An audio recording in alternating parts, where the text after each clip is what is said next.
بسم اللہ الرحمن الرحیم۔ السلام علیکم۔ مدثر اقبال ویوز میں آپ کو خوش آمدید کہتے ہیں۔ جو لاڈلے کا لفظ استعمال ہوتا ہے نا میاں نواز شریف صاحب کے لیے، وہ بڑا زبردست ہے۔ وہ واقعی کسی نے بھی دیا ہے، جس نے بھی یہ دیا ہے وہ کمال ان کے اوپر فٹ آتا ہے۔ عمران خان کو بھی لاڈلا کہا جاتا رہا، ان پر بھی فٹ آتا، لیکن جو لاڈلا میاں نواز شریف کے لیے ہے وہ کمال۔ آج کی ویڈیو میں ہم آپ کو بتائیں گے آگے چل کے کہ یہ لاڈلے کے معاملات مزید کیسے اور کیا ہو رہے ہیں۔ لیکن اس سے پہلے ایک بڑا اہم معاملہ جس پہ آپ نے تھمبنیل پہ بھی دیکھا ہے، وہ ہے نواز شریف کی پارٹی یعنی کہ مسلم نون اور ووٹ کو عزت دو اور اس کا فیوچر۔ اب ایک جانب تو آپ یہ دیکھ رہے ہیں کہ بڑی دھواں دار قسم کے بیان بازی چل رہی ہے۔ کہا گیا کہ ووٹ کو عزت دو کا بیانیہ مسلم نون نے چھوڑا تو پاکستان پیپلز پارٹی نے کہا کہ ہم نے پھر پیچھے ہٹ گئے ہیں۔ تو اس بات کا جواب دینا چاہیے تھا کہ ووٹ کو عزت دو کا بیانیہ ہم نے کیوں چھوڑا، کب چھوڑا یا نہیں چھوڑا۔ لیکن رانا ثناء اللہ صاحب کا بیان پڑھ کے مجھے حیرت ہوئی، کیونکہ رانا صاحب کم از کم ایک اچھے اور بڑے اور منجے ہوئے سیاستدان ہیں۔ وہ کہتے ہیں بلاول بھٹو کو یہ بات 16 مہینے نہیں پتہ چلی، یعنی وہ یہ تسلیم کر رہے ہیں کہ بھائی ہم ووٹ کو عزت دو کا بیانیہ تھا لیکن وہ ختم ہو گیا 16 مہینے کی حکومت میں بھی، اور اس کے بعد بھی ابھی 3-4 ماہ ہو گئے۔ تو وہ جو ووٹ کو عزت دو کا بیانیہ ہے وہ بیانیہ نہیں، پھر اس کا مطلب ہے وہ ڈھکوسلا تھا جو بتایا گیا۔ اچھا، ایک بڑا اچھا اور بڑا ایک اہم معاملہ ہے، وہ یہ ہے کہ سیاسی جماعتیں جو ہیں وہ بیانیوں پر نہیں، نظریے پر چلتی ہیں، اور نظریہ جو ہوتا ہے نا وہی اس پارٹی کے بیانیے بناتا ہے۔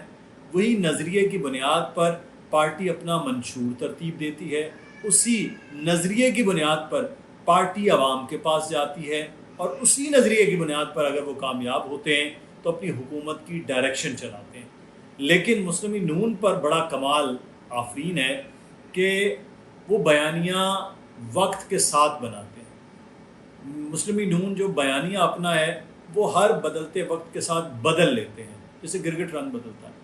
مسلم نون کے پاس جو ہے وہ یہاں سے ڈرار کھولا، نیا کوئی آیا، نیا بیانیہ پیش کر دیا، پھر ڈرار کھولا، کسی نے اور ڈیمانڈ کی تو نئی چیز۔ جیسے آپ جوتوں کی دکان میں جاتے ہیں تو کہتے ہیں کہ بھائی کچھ اور دکھائیں نا، تو وہ ایک نئی آپ کو چیز دکھانا شروع کر دی، یہ دیکھیں جی، یہ پسند کر لیں، یہ پسند کر لیں، یہ پسند کر لیں، یہ پسند کر لیں۔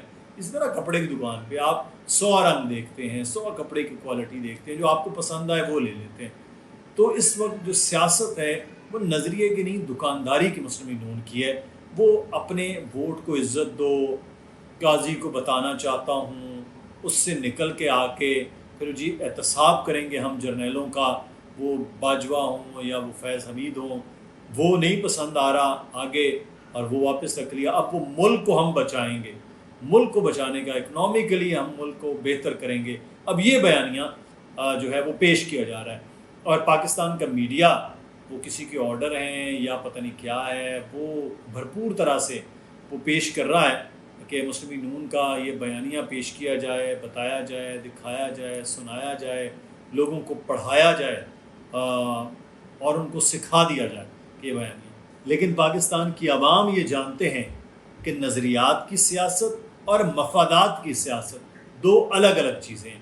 اب مسلم نون کا جو اس وقت مطمع نظر ہے وہ یہ ہے کہ ہر طرح سے خوش رکھا جائے اس وقت طاقتور حلقوں کو، اور ان کو بتایا جائے کہ آپ جو جیسے کہیں گے ہم ویسا ہی کریں گے، اور بس ہمیں وزارت عظمیٰ دے دی جائے۔ خورشید شاہ صاحب نے لاہور میں موجود ہیں، انہوں نے انٹرویو اس وقت میڈیا پہ چل رہا ہے، ایک بڑی اہم بات کی، انہوں نے کہا کہ اگر کسی کو زبردستی وزیر اعظم بنایا گیا تو ملک کا بہت نقصان ہوگا۔ عوام کو فیصلہ کرنے دیں کہ کس نے یہ فیصلہ کرنا ہے کہ یہ چیزیں ہوں، لیکن اس وقت راہیں ہموار کی جا رہی ہیں۔ بہت سے لوگ کہتے ہیں یار مسلم نون بھی تو چل رہی ہے نا، اسٹیبلشمنٹ کے ساتھ کیسے ان کا اتحاد، آپ بار بار یہ بات کر رہے ہیں اور آرڈر کہیں اور سے آ رہے ہیں۔ تو میں نے کہا آپ نے اس کو سادہ معنوں میں سمجھنے کی کوشش کریں۔ سادہ معنی کیا ہیں؟ 2016 سے لے کر آج تک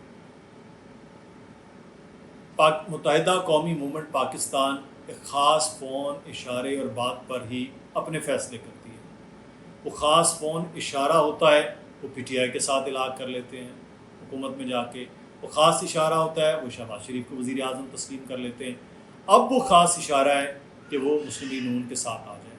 تو پھر اب بتائیے کہ کیسے طاقتور حلقے اور مسلم لیگ نون ایک ساتھ نہیں ہیں۔